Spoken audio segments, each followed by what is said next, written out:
Introduce Coach Kirby.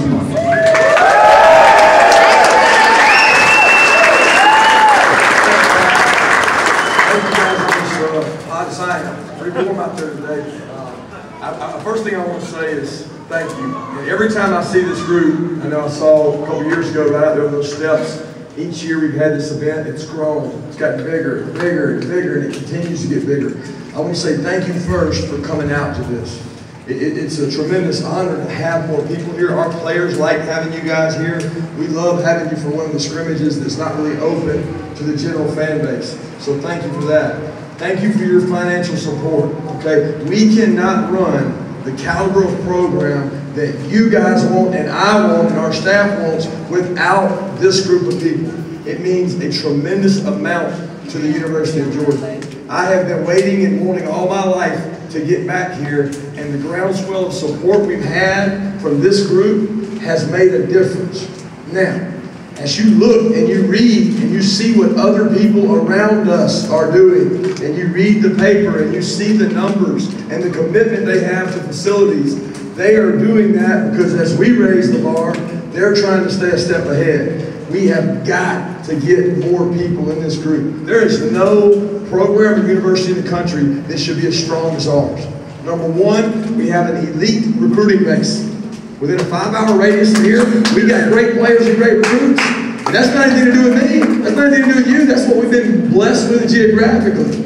But in order to get those recruits, to convince their families, we got to have an unbelievable education, which we have right now at the University of Georgia. A first-class, top 10 public institution in the country here at Georgia. We can sell that. But we have to have tremendous facilities. With what we've done with the West End Zone, the indoor athletic facility, we're playing a game of catch-up. We're trying to catch up. And there's more things we need and more projects we need to get off the ground for an entire athletic department. When you look at what Petros has done with the track team, that's a tremendous asset to the football program.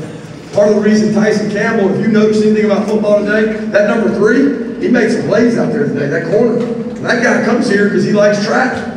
All right, James Cook, another guy from Miami who's going to be a really good player. He comes here because he likes track. We've got to continue to improve these facilities. One of the most near and dear events in my heart is the NCAA championships in tennis. For us to host that, we got to be able to have a facility to host that. So for us to do these things we want to do, we need your help financially and support we need in the season and sales of tickets. So for the support you've given, thanks. If you're here with somebody else, please join in and help. Because I can promise you, you're going to get my staff's best effort every day. There's not going to be a day that we slack off and say, you know what, today we can rest. Because we can't, not in this business. It's a competitive, cutthroat business for us. All right? I'm going to talk a little bit about camp, because I know you guys stuck around and waited. I wouldn't say that scrimmage brought it to closure, but that's pretty close. Okay, because now we're going to go into a little bit more preparation mode of working on some of our opponents on Tuesday, Wednesday, Thursday. We're going to start getting ready for Ostepia around Friday. But I am very proud of this team because what you saw out there was guys running on some fumes. They have practiced every day for the last 6 days outside in the heat, except one day they were in the indoor, and they have practiced hard. I mean hard, physical, get after it practice. So what you saw out there on our GPS scale, we had about 10 or 15 of our fastest guys at 18, 19 miles an hour. They've been hitting 23. So why do we do that? Why do we do that? We do it to test their mettle. We do it to find out, are they mentally tough? Because when you play in the SEC week in, week out, there's going to be times you're not at your best. Can you play with a sore leg? Can you play with a hurt elbow?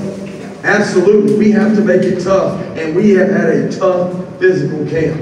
It's time to now repair some of that, recover some of that, move some pieces of the puzzle around, and make sure we got the best 22 players out there.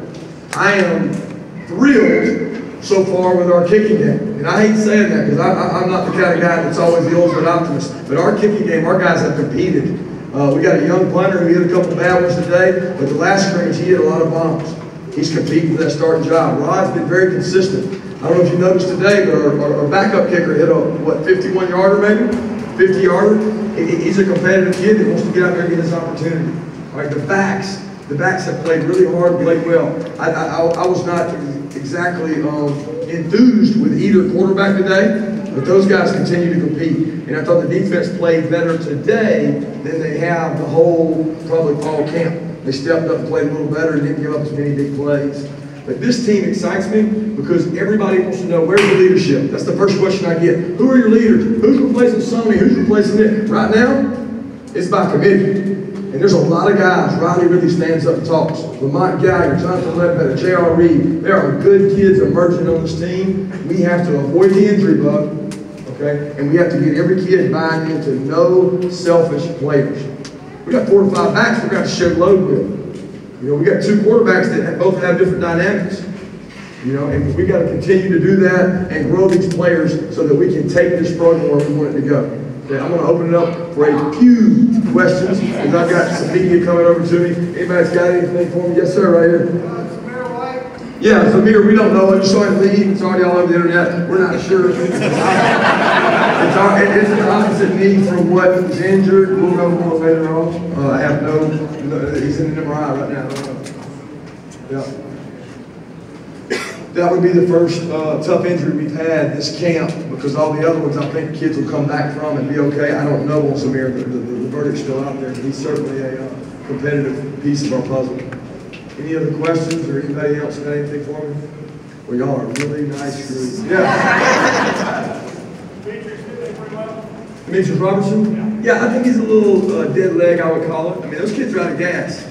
So I feel sorry for Demetrius because he's come in here to a groundswell of unbelievable, this guy's just going to take over the planet. And we got some pretty good wideouts. We got some pretty good corners. Our corners press a lot. A lot of conferences don't do that. So he's seeing a different type football, but I love his demeanor. He has done everything we've asked. He's got on special teams. He's buying into that room, and he's competing. That's really all you can ask. And that receiver room has probably been the most competitive battle in this entire camp, especially with Terry being out. There's been a lot of competition in there. Yes, sir. Oh, the tight end's getting more play? Yeah, I thought John Fitzpatrick made some big plays today, but that's the first time he's shown up and made those for the most part. Again, I'll tell you, like I always tell people, if the tight ends are open, they're going to get the ball. But covering tight ends is not always the hardest thing to do defensively. So a lot of the tight end play comes open on play action. So the better you run the ball, the better you do. And today was not a big run day for us. That wasn't the emphasis. If you were at the last scrimmage, we pounded. We pounded. Today, that really wasn't the purpose. The purpose was, let's see if we can throw the ball, see if we can open up and see what these quarterbacks can do, and see what these DBs can do. And we threw the ball a little more. Yeah, right behind you. So is there 1 or 2 players that you feel like aren't getting talked about enough? 1 or 2 players that aren't getting talked about enough? Yes. Yeah, you know, I never like to get, when you single somebody out, you leave somebody out. But Akil Crumpton, who doesn't see the heart of that guy out there competing? I mean, I love the kid's effort, toughness, compete. He made, the thing is, everybody sees the plays he made people miss, but he laid his body out over the middle about 10 times and made diving catches that he didn't get any yards after contact. And he's worked himself into that. You know, he's competing with Miko. He goes with the ones as much as Miko does because of his effort, his toughness, all the things the program stands for. I love the kid, and he's injured. He's out there today injured. That's what I'm talking about. When you compete when you're hurt. And he did. And I think he does stand out. Tyler Simmons is a guy to me that fights his tail off day in and day out. A lot of those guys. Ledbetter's had a good camp. A lot of guys have. Look, guys, I can't thank you enough. It means a ton. First of all, that you stuck around or even came. Anything we can do better as a program, please let us know. Let our staff know. And if you came here not a McGill member, I would encourage you to leave here a McGill member. Thanks and go Dogs.